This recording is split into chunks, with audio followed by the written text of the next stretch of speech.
Welcome to today's episode of Marketing Monday. Today we're going to go through 15 of Danielle and I's favorite mobile apps.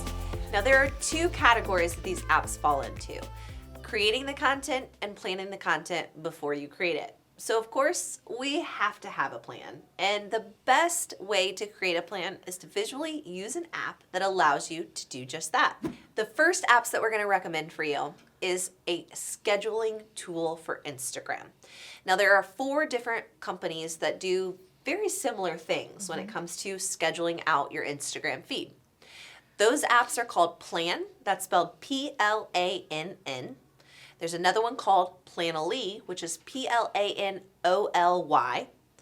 Another one called Later, Later. And the last one we'll recommend for you is called Preview. Now, if you don't use all 4 of these apps, which you shouldn't be using altogether, I still recommend you subscribe or follow these accounts on Instagram themselves. They all produce incredibly resourceful content information for you about algorithm changes, feature updates, or just frankly, advice and feedback from their audiences. So let's move into the visual part of it. And the first one I'm going to start off with is an app called Canva. Now, if you don't know what Canva is, I highly recommend you check it out first on its desktop. What's really cool about the mobile app Canva Stories is that it actually creates automatic template services for the 9:16 ratio that you see in Instagram and Facebook stories. Now, they'll offer different visual components. They're either flat lays or what we call a static image. It doesn't move, it doesn't have sound. Or there's more robust versions that will actually be optimized for video. So Canva is completely free, whether you're using it from the desktop or the mobile app. They have what's called power-up packs that you can buy inside it, which is essentially additional stock images or stickers or kind of the extras. But for the most part, you can navigate the app and use their free services. But there are a few others that are not quite free, but maybe offer a few options that are free that may be worth investing in. Many of these are subscription-based apps. Now, a few of those apps are Unfold, Unfold, Over, Over, Featured, Featured, and the last one I'm going to recommend for you, there's actually 2 different apps that you can use to do the same thing. So these are templated-based services that are specifically created for words. So one of them is called Word Swag and the other is called Text Art.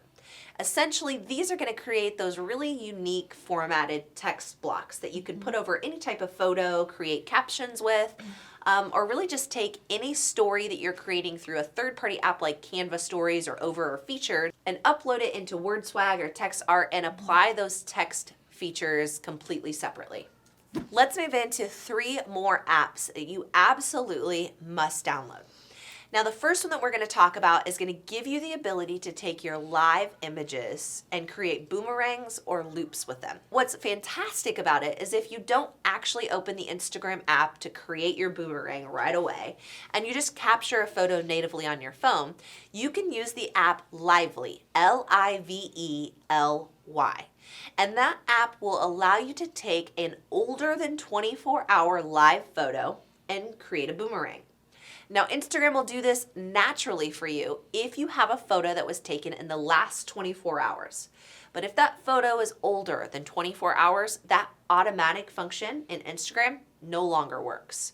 So Lively is a great workaround. Moving on, there is another app that you absolutely must know about, and that's called Hyperlapse.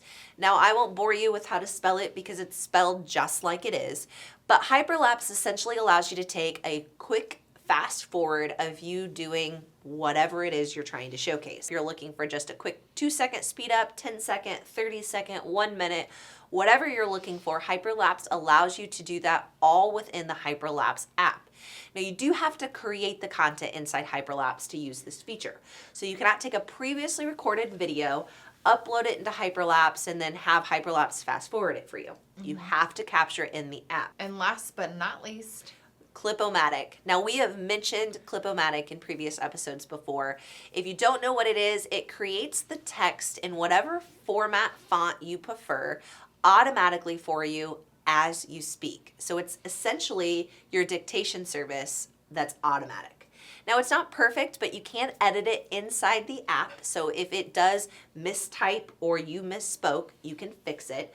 But it does create an opportunity for you to capitalize on your non-audio listeners if you still want to use a visual service. So let's dive into image editing. I love VSCO. I love the presets that they have loaded. It is a paid service, so I do pay it monthly. It's very, very cheap compared to most, I would say.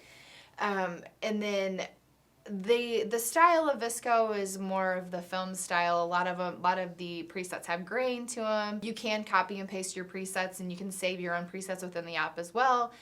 It's not just select a preset. You have more controls in the preset as well. It's all those kinds of things that Lightroom has, but in a very easy format to use in. So I would definitely explain Lightroom Mobile as a more complex version of VSCO. It is definitely not the entry level to photography editing app.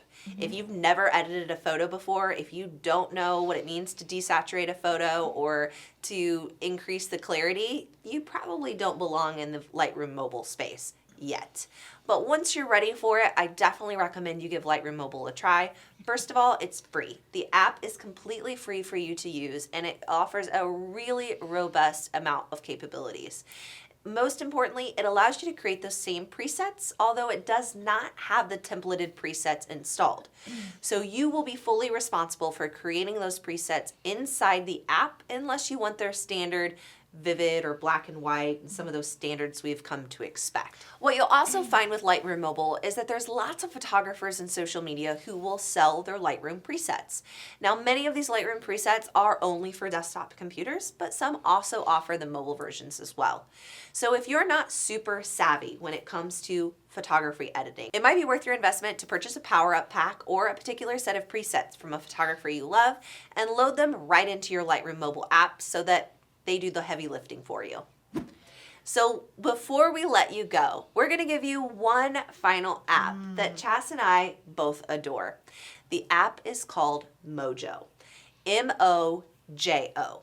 Now this app is available for both Apple as well as Android, and it's going to create templated based services for you that are very video forward. And it in fact allows you to upload your own branded fonts directly into the app. And it also allows you to select your hex code, so you have your branded colors in your app as well. Absolutely. As many apps as you choose to use for your business, what is absolutely a priority is to make sure that you are keeping consistency with your branding.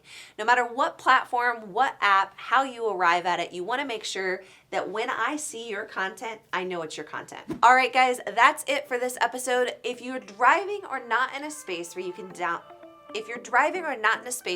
take notes, no worries. We've dropped all the links you need below right here in the show notes. So if you're in a podcast player, swipe up, take a look at the show notes, or of course, if you're checking us out in our Facebook group or our YouTube channel, we've got all the details you need right below. Thanks so much for tuning in. We'll see you guys next week.